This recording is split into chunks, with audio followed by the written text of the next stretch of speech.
is really true.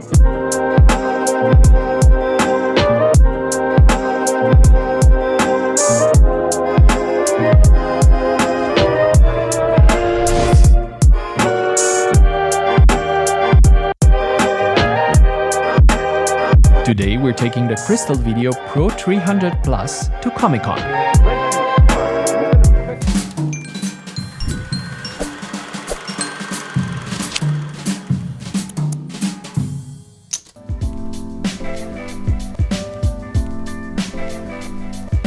Welcome to Cinegraf Studio, I'm Vladimir. I've wanted to test out a Pro wireless video transmission kit for a while now.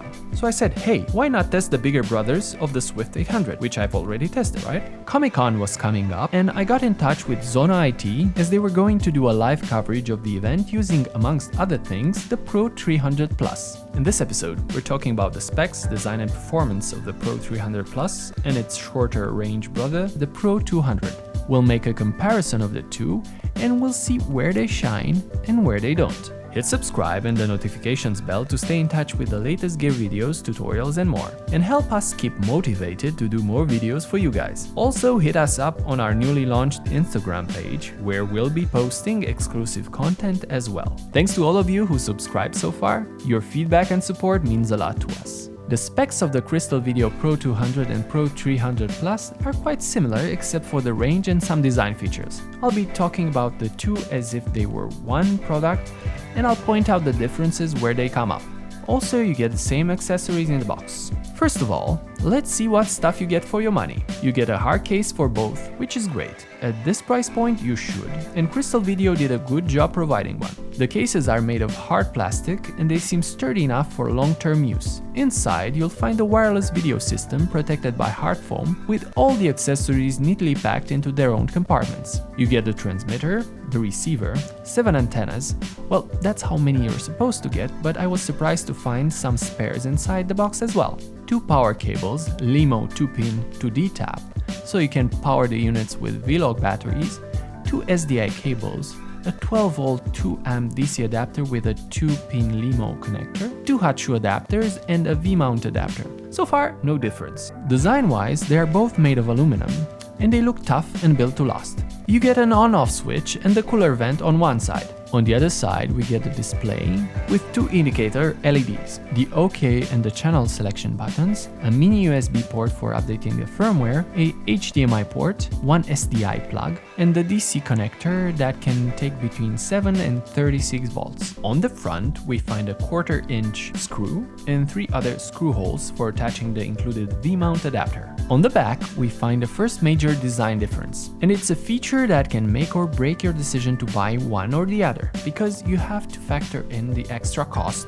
of the batteries when you make your purchase. The PRO200 has an NPF battery plate molded into the design of the kit, so you can run it off of cheap NPF style batteries, while the PRO300 PLUS has another 1/4-inch screw and 3 other screw holes for attaching a V-mount adapter. Even though theoretically you could run the PRO300 PLUS off of NPF style batteries using a device like this, it was shipped and intended to run off of V-Log batteries. The PRO300 PLUS addresses a higher end market, while the PRO200 borrows this prosumer level feature from the Swift 800. On the top of the units, we find the antenna screw plugs, 2 for the transmitters and 5 for the receivers, and finally on the bottom some exhaust vents and 1/4-inch threads. I really like the futuristic design of the PRO200 system with the red inserts and the square edges. Looks a bit like a Star Wars prop to me.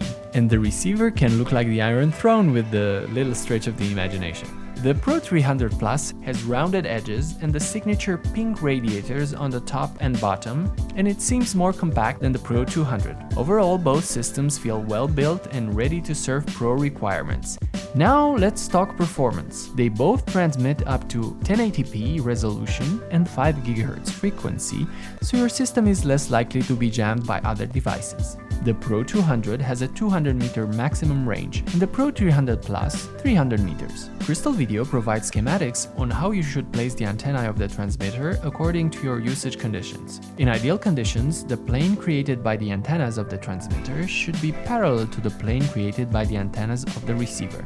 This would be the best case scenario where you get the best signal stability and the best range. Keep in mind that for best results, there should be no obstacles between the transmitter and the receiver. As it happens, you rarely find the ideal conditions, so Crystal Video have been thoughtful enough to include schematics on how to place the antennae of the transmitters for less than ideal conditions, especially when your camera is mobile, for example. The receiver also includes a feature called Enhanced Anti-Interference Mode. You activate this function by keeping OK pressed for a bit more than 3 seconds, and you'll see an indicator flashing on the display. Unfortunately, I only found out about this feature after the fact, but the transmission quality was very good even without it. But you can always benefit from the extra bit of stability in rough conditions. Now, if you want to see the live feed from Comic-Con and see for yourself how the Pro300 PLUS handled, click the link above or the one in the description. Keep in mind the sheer amount of people and devices at this particular event. If it worked here, it should definitely work for your application as well.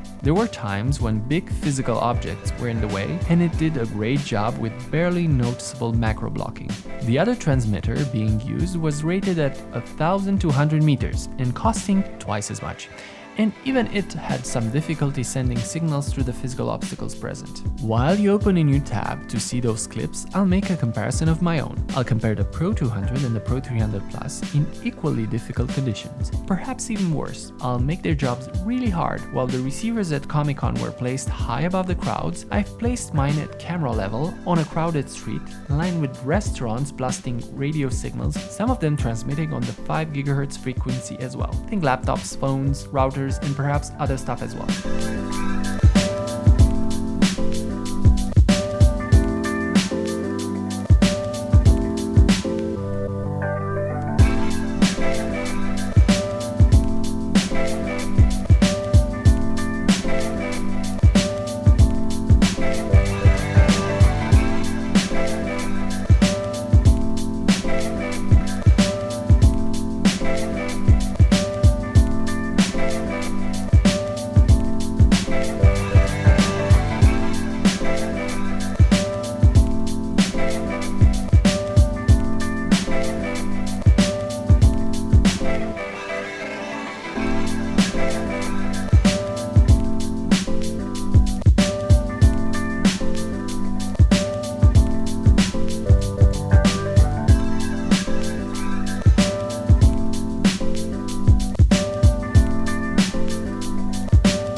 Conclusion time. I think both the Pro200 and the Pro300 PLUS are solid options for the price you pay. If you can afford the extra jumping costs, I would go for the Pro300 PLUS for the extra signal stability and range. But the Pro200 is a perfectly good option for most scenarios. They are great for live transmissions, conferences, weddings, for sending video to client monitors, and because of the low latency, they are great for pulling focus remotely. Compared to other gear on the market with similar specs, these products from Crystal Video come at a better price as well. Thanks to Westbuy for the support and for providing this gear for testing. If you want to find out more about this product or you want me to test some gear you're interested in, please leave a comment below and let me know. Hit subscribe and the notifications bell to stay in touch with the latest episodes. Also, follow us on Instagram for exclusive content and updates. Thanks for watching. See you next time.